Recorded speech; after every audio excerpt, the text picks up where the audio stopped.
Is the Buffalo Bills. They're on pace to have no receiver reach 1,000 yards for the second straight season. Guess what? They went out and added Brandon Cooks to the wide receiver room. Colin, I mean, how much do we talk about this in the offseason? They did not get better on the outside. They could have done it in free agency. They could have done it in the draft. Then they had a third chance at the deadline this year. They did nothing. And the GM's all combative about it. Well, guess what? They have now added Brandon Cooks. They're grasping at Gabe Davis. I mean, come on, give me a break. This is embarrassing. Remember, Dalton First Aid continues to be hurt. They're a great tight end. Yeah. Like, I don't know what they're going to do. Josh Allen at some point can go in there and be like, guys, you got to get me dudes. So this does not make my blazing 5.5 hour. It was the last game I dropped. Okay, now last week I dropped the Dallas plus 3.5. So that was a way better pick than the ones I went with. But I had Pittsburgh covering here. I think it's tough. Pittsburgh played very poorly, did not play good defense. They're going to play really well. It's going to be cold weather. And I think Buffalo has shown its hand more than once. This Buffalo team is good. They're not very good. Well, they're not great. They're good. Caleb Williams and Ben Johnson just went up and down the field on the Steelers. Why won't the Buffalo Bills do that with Josh Allen and James Cook? Because the Chicago Bears have a better offensive line and a better run game and a better quarterback. Wait.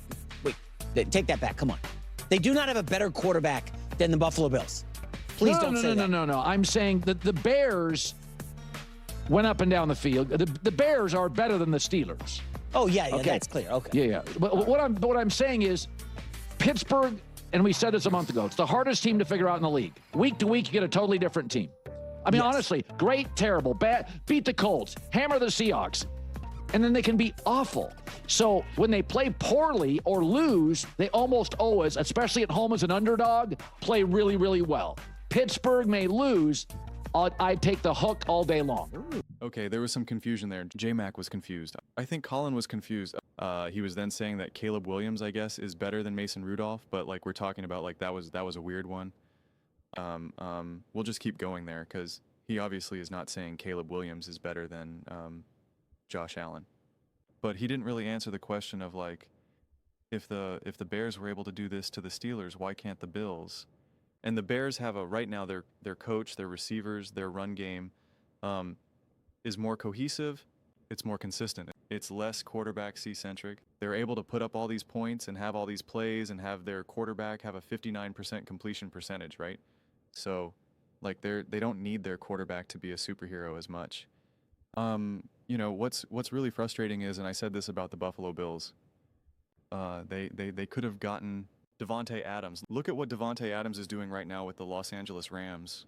Why did the Rams go out and do that? Why didn't the Bills go out and do that? Why? Why is Emma Holland looking transcendent with the New England Patriots and not at all like that with the Buffalo Bills? This is the power of coaching. This is the power of coaching because you can't even say it's because of all the targets or, well, he got less targets or something like that. No. In 17 games, 31 receptions, 50 targets, 378 yards. With the Patriots, he has 32 receptions, 44 targets, and 417 yards. So, more yards, a higher catch percentage, and less games. That's coaching. Josh Allen is elite. Josh Allen is special. Josh Allen is not the problem. Glad we established that. It's kind of crazy. Scratch that. It's extremely crazy. Someone asked me in the comment section, like, how do you feel about this Brandon Cooks signing? And I'm like, I don't know what's there to say. What's there to say?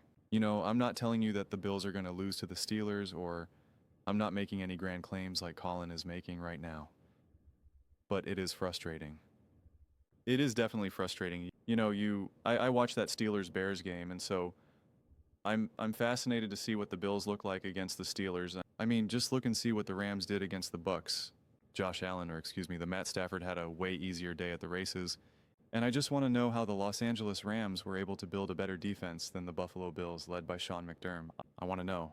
I want answers. Why is it that a Sean McVay Lee offensive head coach team with old man Matthew Stafford is able to build a better offense and build a better defense than what the Buffalo Bills can do with Josh Allen, who's in his absolute prime and has a defensive head coach who should at the very least be able to build a defensive unit that then would crush a Baker Mayfield of some sort. But no, the Rams did it, not the Bills. Why is it that Drake May in year 2, and again, I'm not acting like Matt Holland is this like transcend, you know, like this like next level receiver where it's like you got to focus on him. He's got to be your wide receiver. I'm not making that argument, but why is he getting more juice out of them? And again, you can't say, well, because we had more receivers and so bliss in that. Like, that's not the argument. Look, just compare the receptions, compare the targets. It's frustrating to see, but it is a great example as to why coaching matters so much and roster construction matters so much.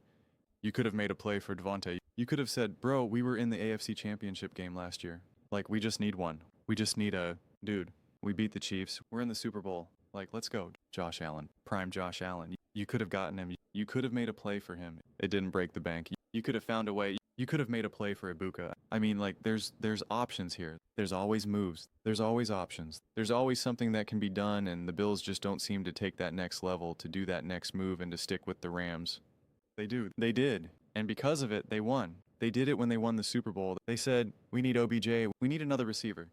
They said, we need another guy to get to the quarterback. They went out and got Von Miller because of that in the middle of the season. That directly led to a Super Bowl win. Without those acquisitions, they do not win the Super Bowl. It directly led to a Super Bowl. They would not be the team they are right now, leading the NFL and have the best Super Bowl odds if they didn't get out there and say, we're getting Devontae. We're getting Devontae. So I'm curious to see how the Buffalo Bills season continues to unfold right now, but it's frustrating. It's frustrating for sure. But those are just my thoughts. I'd absolutely love to hear yours. What do you guys all think about the Buffalo Bills? Do you think they'll struggle against the Steelers like Colin is saying? How do you feel about this signing of Brandon Cooks? Will that boost the wide receiver room? Let me know your thoughts in the comments below. I read every single comment. So whether you agree with me or disagree with me either way, let's get in some discussions. Let's get in some fights, but ultimately let's just have some fun.